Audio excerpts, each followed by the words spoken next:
This afternoon at 4 o'clock, with just about a month left now to do those taxes, we want to answer some of your tax questions, and a lot of people have a lot of questions right now.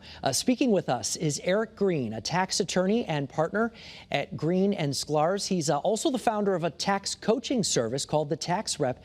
Thank you very much for being with us this afternoon. Oh, thank you for having me. You know, we've been talking a lot lately, a lot of reports about filing delays and staffing problems with the IRS.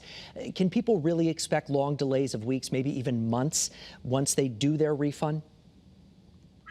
You know, most people should not. If you electronically file the return, that is all running, well, from what we're seeing, pretty normally.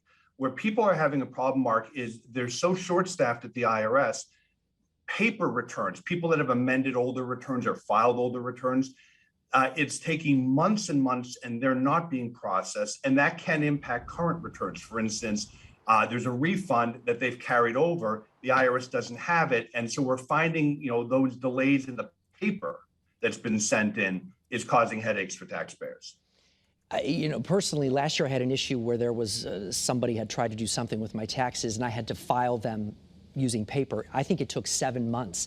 I was very concerned, but it really took a very long time for it to finally get filed. So people need to keep that in mind. If they do have to send paper, it can take quite a while. Yes, no, absolutely. I mean, between COVID, the normal turnover at the IRS, they also have been impacted by the Great Resignation that you've heard about. So it's the process is just taking that much longer. And I would urge people, if you can do anything electronically, do it. Otherwise, just be patient.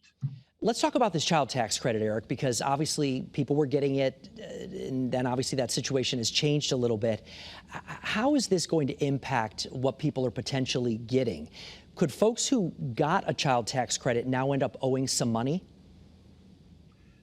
It's possible. What we're actually seeing more of are people that didn't get the checks that are now submitting them on the returns. And those returns, that's the one area I'm seeing, or at least hearing. We don't do returns, but we do a lot of controversy work where we're getting calls where people aren't getting the credit. They never got the check, they claimed it on the return, and they're not seeing it then. And it's fairly widespread. The IRS is trying to work through that, but it's such a problem. The taxpayer advocate has actually come out and said, don't call us about it because there's nothing we can do.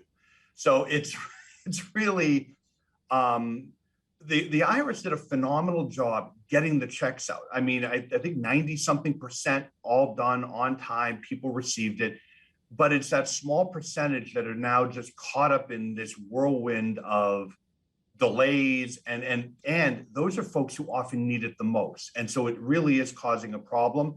The IRS is aware of it. My friends who are, I'm friends with many of the executives at the IRS, they're aware of it. They've taken more people to throw at it to try to get it done. But again, it's a problem. Well, real quickly, I don't have a lot of time, but any common deductions, any recommendations that people might easily miss on their returns before we let you go? I'm not seeing a lot of missed deductions. What I'm seeing, Mark, and what I would reiterate for folks who are taking extensions, a couple things. One, an extension is an extension of time to file, not to pay. So they'll extend and get penalized and wonder why. The taxes are still due April 15th. The other thing I would urge people, and we do a lot of this, for folks who find that they can't pay the balance. COVID had a massive economic impact on small businesses. I would urge you to file the return anyway, and here's why. Mark, what happens is if you don't file, you're adding 25% failure to file penalty on top of the liability and the interest. Even if you can't pay, file the return anyway timely. When the notice comes, the IRS has a number of programs to work things out on collectible installment agreements, offers and compromise, whatever. All right, good advice. Eric Green, a tax attorney and partner at Green and Sklarz. Thank you again for being with us this afternoon. We appreciate your help. Thank you.